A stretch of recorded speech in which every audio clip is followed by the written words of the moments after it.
Hey, I'm Russell Leeds. I'm Ricky Mandal. And welcome to the Property Investors Podcast. On this week's show, we're going to be talking about how you can retire using property in just 2 years. Now, that sounds like a pretty outrageous claim, especially considering that we're both millennials. Yeah. And the average millennial will never be able to retire. Did you hear this? No, I didn't hear.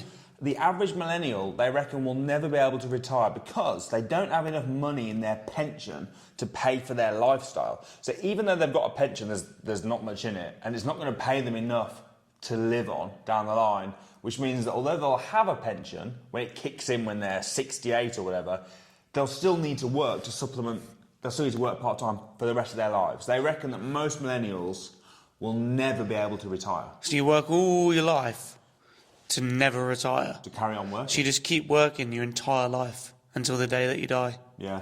Sounds like a really bad plan. I'm really interested in the 2-year plan. And the 2-year plan sounds a lot better. But on the other hand, a lot of people also live for retirement. Yeah. Rather than enjoying the moment now. So if you want to retire in 2 years, I've seen lots of people that have managed to retire or at least put themselves in a position to retire. Yeah, because most people but most successful people that I mean, you guys, you and Samuel are prime examples.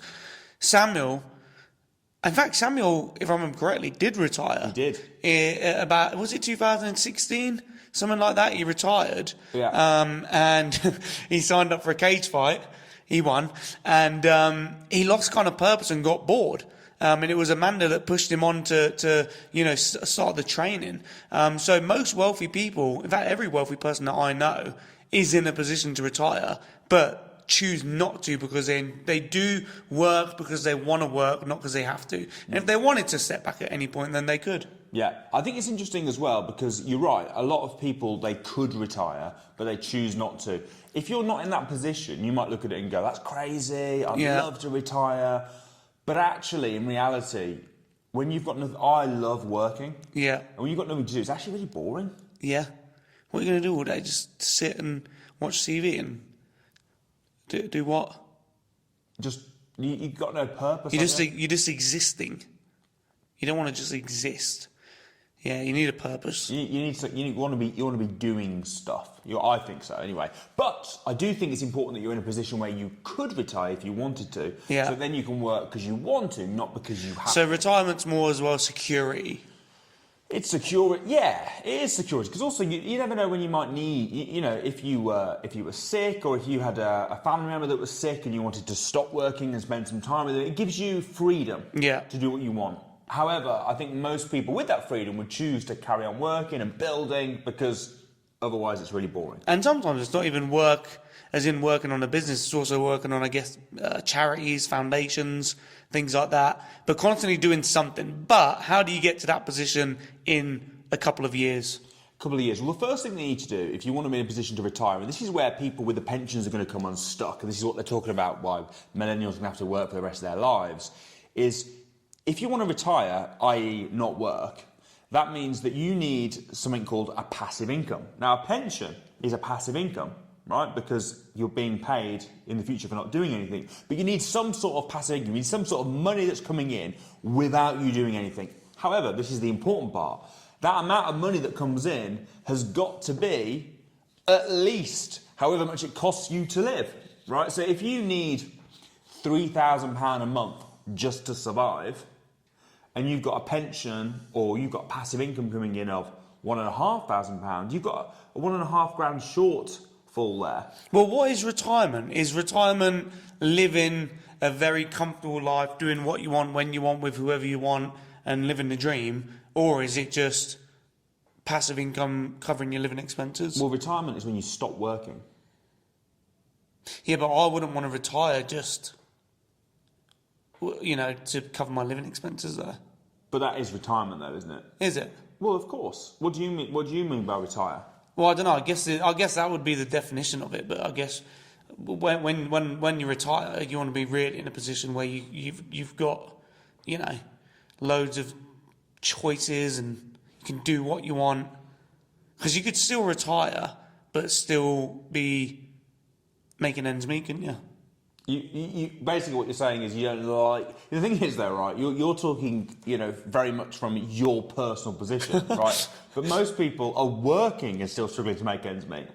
Most people are working and still struggling to pay the bills. So if you aim for retirement, you'll get momentum to then build and build and build. So when you're in that position where you could retire, you'll probably end up just carrying on building up your business to go to the next level. Because retirement, I guess, is the first level then, isn't it? Retirement's financially free. Well, yeah. Well, retirement is financially free and then choosing to stop working. Yeah. Yeah, being financially free Right, I see what you mean. Doesn't necessarily mean that you stop working. So most people would aim for financial freedom.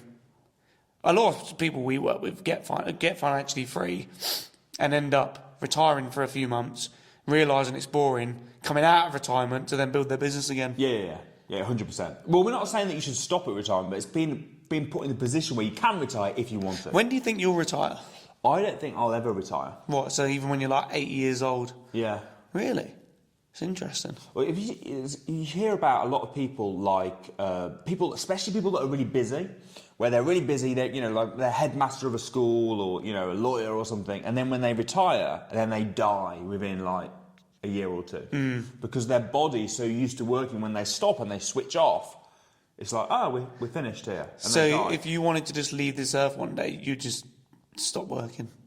Well, I don't think I'd die. Is that what they said? They say cause of death. He stopped working. Yeah. You sound like you don't. It's true. Really? Look at loads of people where they stop working, bang, that's it.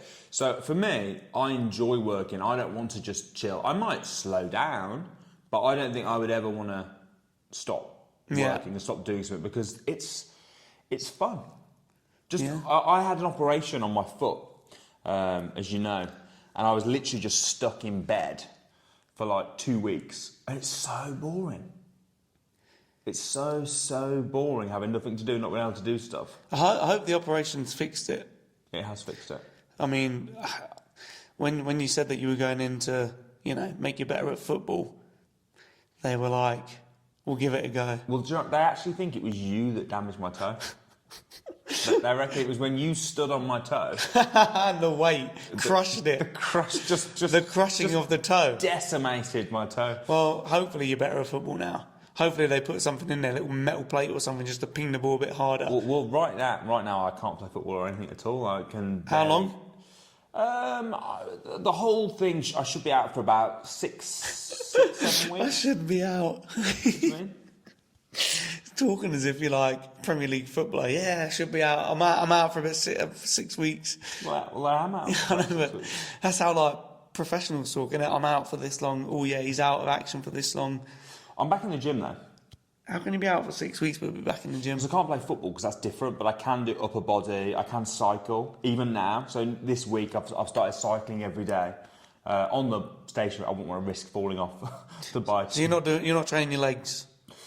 Skipping many leg days. Well, cycling still. 30 minutes a day of cycling is. But does that tear your muscle to rebuild it, or does it? I don't think that class is leg day. Well, it probably doesn't. Maybe. I am having to skip the legs, but I can do upper body. I can do cycling, so I'm doing okay. I had 2 weeks of nothing. But you retired for 2 weeks. I retired for 2 weeks. So how do you retire in 2 years?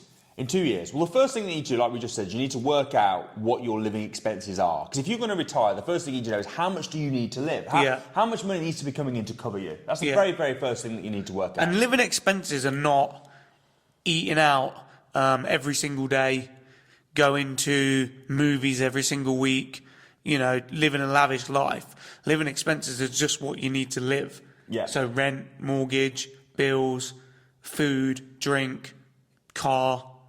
Not a fancy car, just a normal car.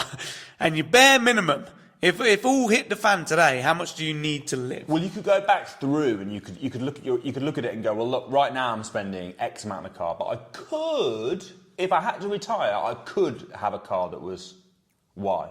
And you can work out, you might have two different figures. How much you need right now, this is how much I'd like to retire on, but how much do I actually need is... Yeah.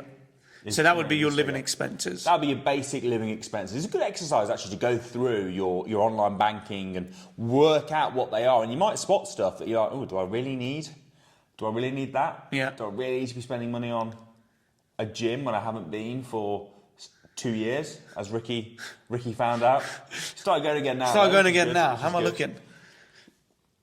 It's a podcast, so most people can't see yeah. it. But yeah, you look. It would have been the bicep would have been too big for the screen anyway. But you might find stuff that's on there. I remember speaking to someone about this. I asked them to go through their expenses and work it out, and they found a dating app that they were still paying for. Oh wow! But they've been married for 4 years. Oh my goodness! And they've just forgotten to cancel it. Shocking. Yeah, all that time. So they all add up, don't they? All these little, Netflix, Amazon Prime, Apple TV, Now TV, BT Sports. Yeah. People probably spend hundreds without even realising. Oh yeah, I definitely spend loads on stuff like that. I've got all of those that I just mentioned, and some of them. But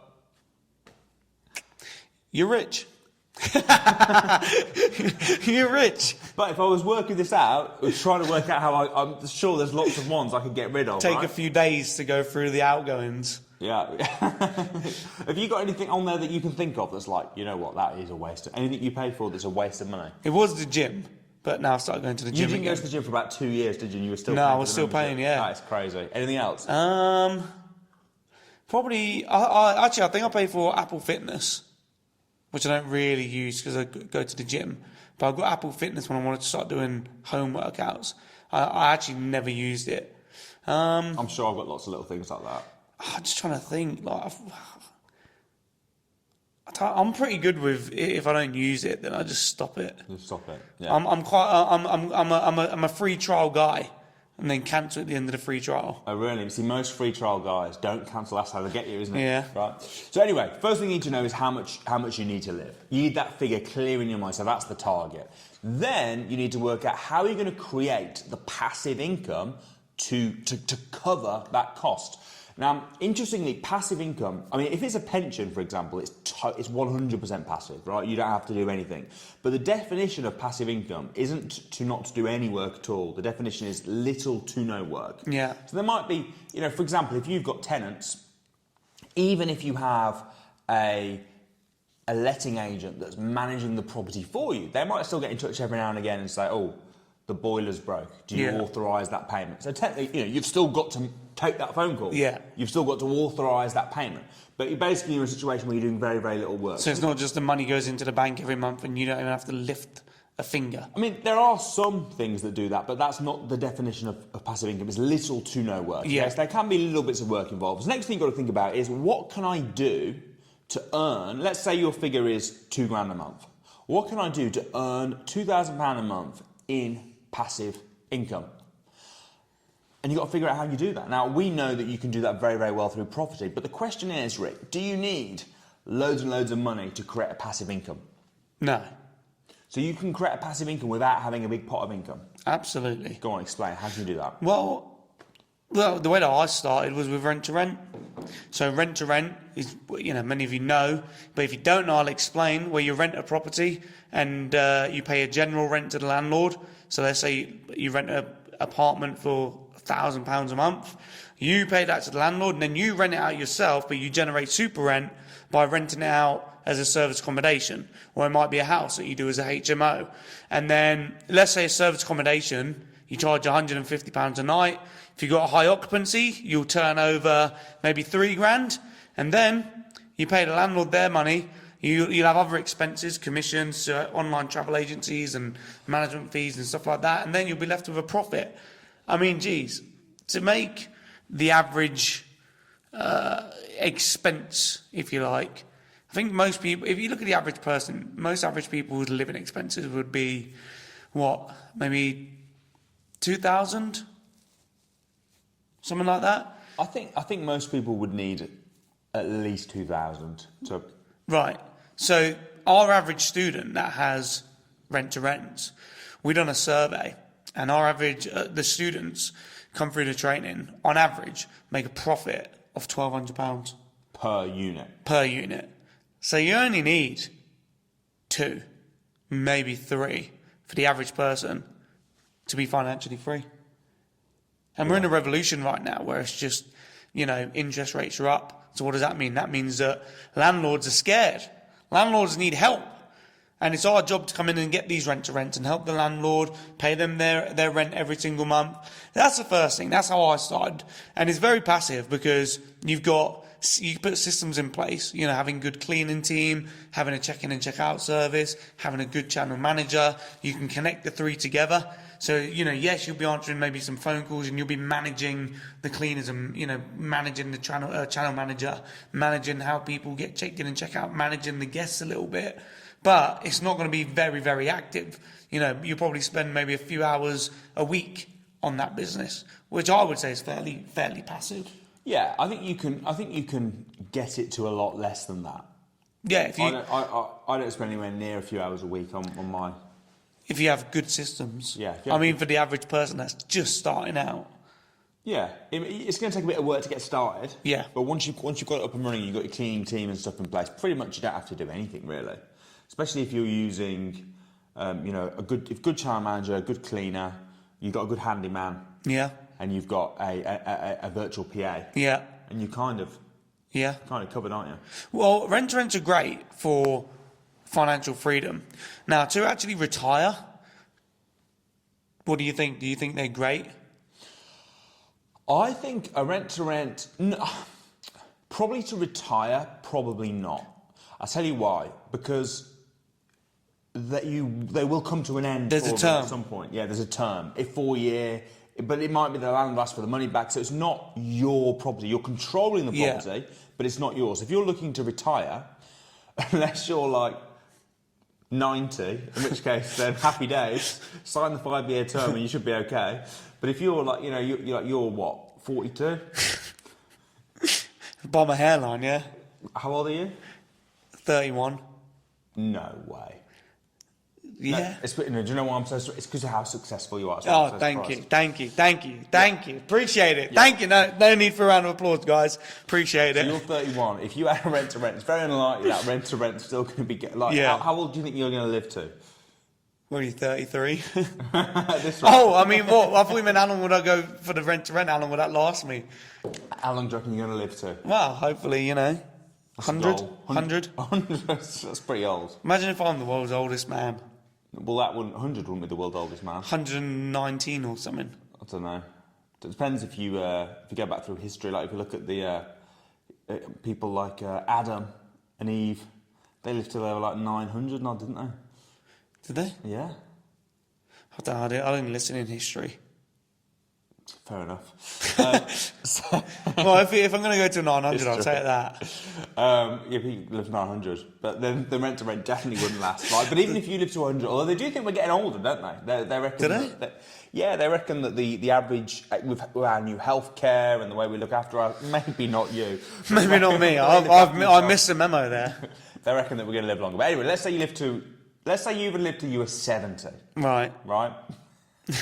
Why is that funny? It's not.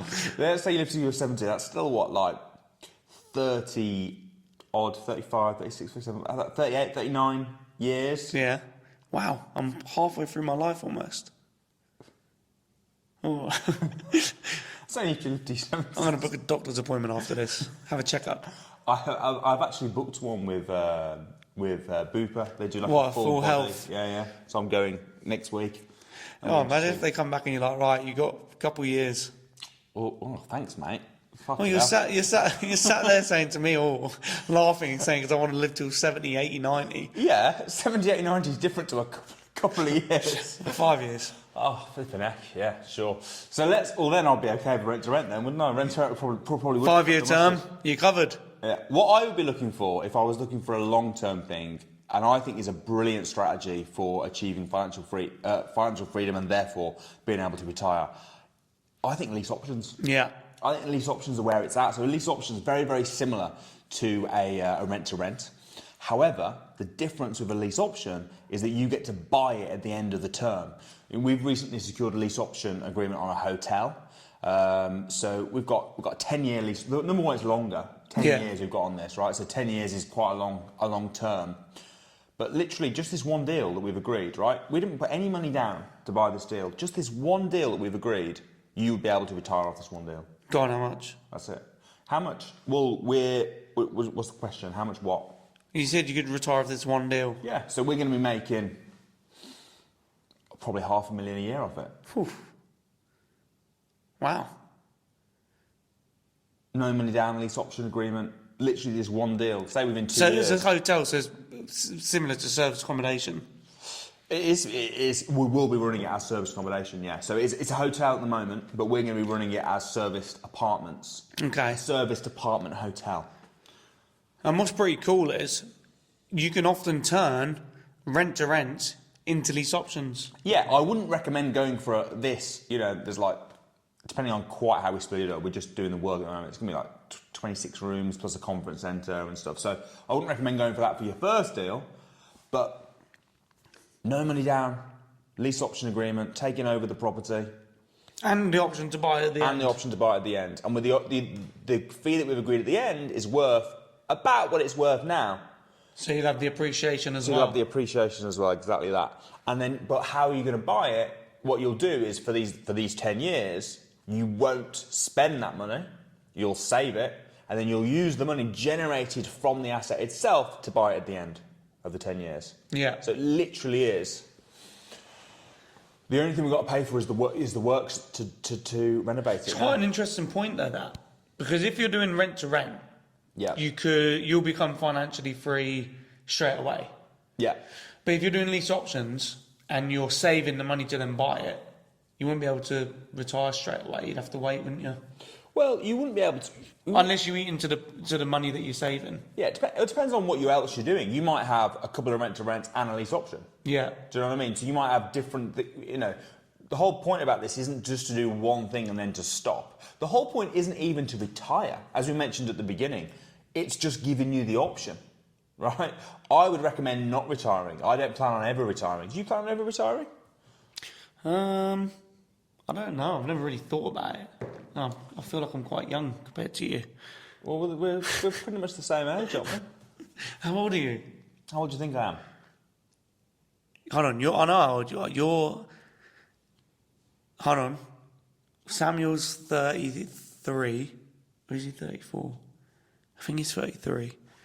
I think you're 36. I'm 35. 35. Yeah. 35. So, Well, yeah, still older than me. I'm older than you. I've never really thought about it. I don't know. Well, think of your life now. Would you want to retire? Well, no. Not right now. But in 10 years, 20 years, 30 years... And do what? I don't know, just catch a vibe. Come round here. See you. Film this podcast. Film a podcast. That'd be your job. That'd be the job. So you won't be retired. I've never thought about it. Yeah. I mean, I guess I could now, but I don't know. I don't know. You don't know. You might change your mind in 20 years, 30 years, maybe. Yeah, I don't think so.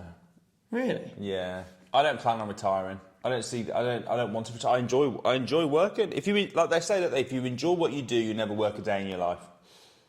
Yeah. If you enjoy what you do, why would I retire? What for? Catch a vibe, move abroad, get some sun. Look at it, it's raining right now as we speak. It is raining right now. It's horrible. But it's been quite nice this week. I was outside sunbathing on Saturday. Beautiful day Saturday. Quite windy though. Saturday wasn't. Sunday was windy. Yeah. I was in a... But who says that you can't move abroad and carry on working? Well, you can. So why don't you do that? Well, there you go. I might do that. Similar to retiring, though, isn't it? Well, no, retiring is when you stop working. Yeah, but I in my head, it's very similar. If you move abroad... You're practically retired now, though, aren't you? Let's face it. Basically, yeah. I basically am. Just catch a vibe. Eat 12s. I like 12s. I like chocolate. Cut down on the chocolate, though. But it's in my mind, retire. I don't think you'll ever stop doing anything. I won't ever stop doing anything. Well, there you go. But more... Take your foot off the gas. You can take your foot off the gas. Do it when you need. Do it when you want to, when you need to, when big things pop up. But I've seen so many people that have done what we've said, retired, and then come out of retirement 3 months later. Even when you look at like celebrities and stuff, they retire, but they're still working, like doing appearances and doing things like that, shows, chat shows, stuff like that. So yeah, guess you're right. So biggest strategy then, number one, find out how much you need to earn. Yeah. And then number two, figure out how you can create a passive income using things like rent to rent, lease options. If you've got money, it's even easier because you can buy the properties. Yeah. Like, so you haven't got to do anything creative, you can just buy the properties. But I mean, you don't need a lot for rent to rent anyway. All you're doing is renting it. You're not actually buying it. And lease options is the same. Yeah. You're buying it in the future. I think lease options is where it's at. I think you very easily retire within a couple of years using a combination of lease options and rent to rent, Yeah. and then buy the properties down the line. In fact, this week, you just reminded me, we are going to be on tour over the next few weeks where we're going to be talking about lease options and how they work. So we'll drop a link somewhere. Where will we drop a link? In the description below. Link in the description. Come and check it out. We're going to be talking about lease options over the next few weeks, how they work. In fact, who knows, man? We might even find some lease options while we're at the program. So get yourself booked on if you want to know more about how to make it happen and how to retire. Perfect. Guys, thanks ever so much for watching. I'm Russell Leeds. I'm Ricky Mandal. And we'll see you next week.